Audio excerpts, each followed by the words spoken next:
In teaching schedule, I want to discuss one very interesting topic, and that is about the motions. We all know what are the different types of motions. As first motion, first among the motions known to you is linear motion. Linear motion. Linear motion means it is a motion which is along straight line.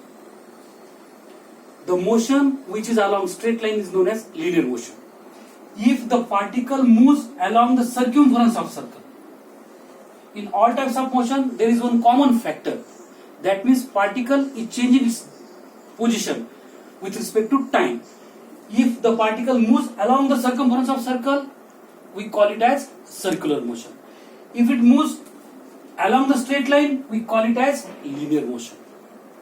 Do you know there is another type of motion? I will give you one simple example.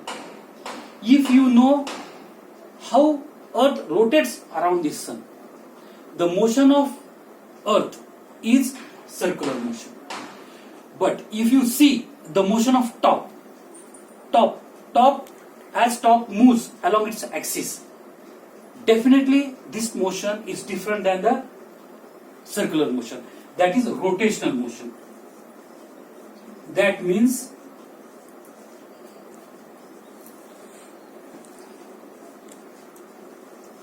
there are linear motion, circular motion,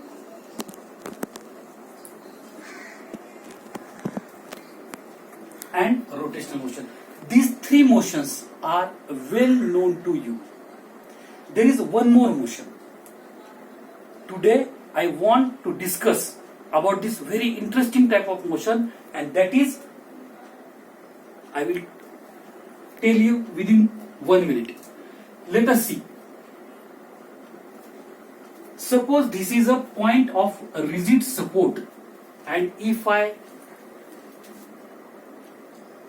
hang the heavy metal bob with the string, if this string is twistless and its weight is very light in weight, if we hang the metal bob to the rigid support with the help of twistless and lightweight string, and if I pull the bob towards left and then release, this bob will perform motion to and fro about its mean position. This is mean position, and bob is doing its motion to and fro about its mean position.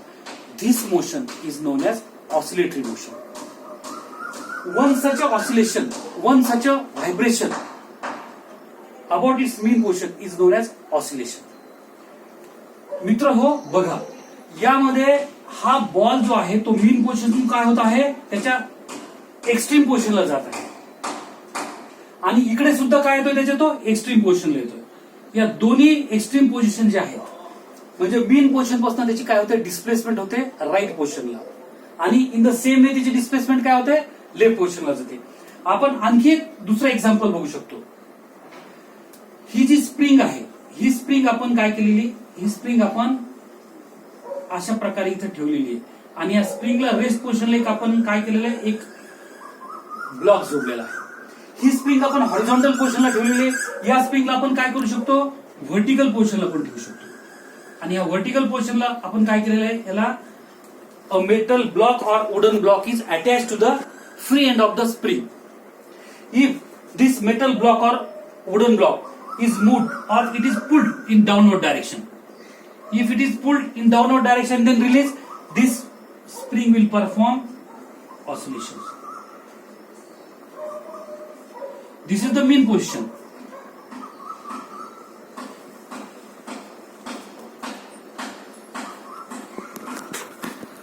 This block is now performing oscillations up and down about its mean position. This motion is also a oscillatory motion. In this case, in both the cases, we can draw it as along the straight line. This is mean position. This is positive extreme position and this is negative extreme position. यामध्ये काय दिसतंय, हे तिन्ही cases जे आहेत मी काय केलेलं त्याला एक हॉरिझॉन्टल पोझिशन मध्ये घेतलेलं आहे. या हॉरिझॉन्टल पोझिशन मध्ये ज्याप्रमाणे या ठिकाणचा बॉल आहे, ही पोझिशन किंवा ही पोझिशन तीच इथे मी दाखवलेली आहे. समजा जर हा जो पार्टिकल आहे ज्याचा मास आपण काय घेतोय, यम घेतोय, म्हणजे एक पार्टिकल आहे ज्याचा मास काय यम आहे आणि तो पार्टिकल काय करतोय, व्हायब्रेटरी मोशन करतोय. तो पार्टिकल काय करतोय, ऑसिलेटरी मोशन करतोय अबाउट इट्स मीन पोझिशन. त्या पोझिशन पासून तो जर राईटला गेला तर डेफिनेटली काय होणार आहे की जो रिस्टोरिंग फोर्स आहे या स्प्रिंग मध्ये तुम्ही बघू शकता, याला जर या मीन पोझिशन पासून जर आपण त्याला वरती प्रेस केलं तर काय होईल, त्याच्यावरती आतनं एक रिस्टोरिंग फोर्स डेव्हलप होईल आणि तो काय करेल, स्प्रिंगला खालच्या दिशेने प्रेस करेल. म्हणजे जेव्हा आपण एखाद्या पार्टिकलला जो ऑसिलेटरी मोशन परफॉर्म करतो त्याच्या मीन पोझिशन पासून डिस्टर्ब करतो, आयदर प्रेस करतो किंवा पुल करतो, तेव्हा त्याच्यामध्ये रिस्टोरिंग फोर्स डेव्हलप होतो. आणि तो जो रिस्टोरिंग फोर्स आहे जितका आपण त्याला दूर डिस्प्लेस करू मीन पोझिशन पासून तितका तो रिस्टोरिंग फोर्स काय होणार आहे, जास्त होणार आहे. म्हणजे हा जो रिस्टोरिंग फोर्स आहे हा एफ, हा it is directly proportional to displacement. जर हे डिस्प्लेसमेंट आपण एक्स न दाखवलं तर restoring force is directly proportional to X. आणि नो डाऊट की बघा, डिस्प्लेसमेंट जर राईटला जात असेल तर रिस्टोरिंग फोर्स काय करतो, त्याला लेफ्टला मीन पोझिशन कडे ओढतोय. आणि जर आपण त्याला लेफ्टला जर डिस्प्लेसमेंट झाली तर त्याला तो रिस्टोरिंग फोर्स काय करणार आहे, परत त्याला मीन पोझिशन कडे ओढणार आहे, म्हणजे तो राईटला करणार आहे. इन बोथ द केसेस, या दोन्ही केसेसमध्ये तुम्हाला काय दिसतोय, या दोघांची जी डायरेक्शन आहे ती मात्र कशी आहे, अपोजिट आहे. म्हणजे force acting on the particle is in opposite direction of its displacement. म्हणजे जर तुम्हाला याला जर एखाद्या कॉन्स्टंट ऑफ प्रोपोर्शनॅलिटी मध्ये जर चेंज करायचं असलं तर F equals to minus K X. This what is this K, हा एक कॉन्स्टंट आहे आणि ह्या के ला आपण काय म्हणतोय, फोर्स कॉन्स्टंट असं म्हणतो. This K is known as force constant. एक सिंपल इक्वेशन आपल्याकडे दिसते, ही अतिशय बेसिक इक्वेशन आहे. या इक्वेशनला आपण काय बोलू शकतो की this force is restoring force. It is oppositely directed. This negative sign indicates the displacement and force is oppositely directed. आता बघा, ही इक्वेशन आपण याला एक नंबरची इक्वेशन म्हणू शकतो. आणि आपल्या सर्वांना माहिती आहे की force, what is force, it is mass into acceleration. That means F equals to, as we know, F equals to M into A. जर आपण असं लिहिलं, F equals to M into A equals to minus K X. जर या M ला आपण shift केलं तर ए इक्वल्स टू काय होईल, minus K by M X. आणि what is K by M, is the mass of particle. Definitely during this motion it is not going to change.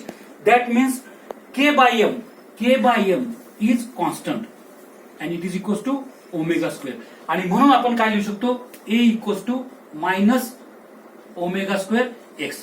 याच्यामध्ये ओमेगा स्क्वेअर काय आहे, कॉन्स्टंट क्वांटिटी. म्हणजे तिथं काय लिहू शकतो तुम्ही, a is directly proportional to X. म्हणजे ज्याप्रमाणे as force is directly proportional to displacement, here in this case acceleration is also directly proportional to displacement. As force is oppositely directed to displacement, in the same way acceleration is also directly proportional to displacement. आणि म्हणून या discussion वरनं आपण एक काय करू शकतो, एक डेफिनेशन तयार करू शकतो. या मोशनच्या बाबतीमध्ये आपण काही भाष्य करू शकतो. काय करू शकतो की ह्या टाईपची जी मोशन आहे याला आपण लिनियर सिंपल हार्मोनिक मोशन असं म्हणतो. Linear simple harmonic motion. जर तुम्हाला ह्या लिनियर सिंपल हार्मोनिक मोशनला डिफाईन करायचं असेल तर परीक्षेमध्ये तर काय झालं, अशा उदाहरणं आपल्याला विचारल्या जातील, पण याचं एक कन्क्लुजन आपल्याला परीक्षेमध्ये लिहावं लागेल. आणि ते काय म्हणून विचारते तुम्हाला, लिनियर एक्सेप्शन. तुम्हाला माहितीये की सगळ्या टाईपच्या डेफिनेशन, लॉज, डिफरन्स बिटवीन अशा टाईपचे जे क्वेश्चन्स आहेत, नॉलेज ओरिएंटेड क्वेश्चन, त्याला एक स्पेसिफिक वेटेज आहे. तर ही डेफिनेशन जेव्हा तुम्हाला परीक्षेत विचारलं जाईल तर तुम्हाला ती 2 मार्कासाठी विचारलं जाईल. आणि हे जे 2 मार्क आहेत बघा किती, ते 4 ओळीमध्ये आपण हे 2 मार्क घेऊ शकतो.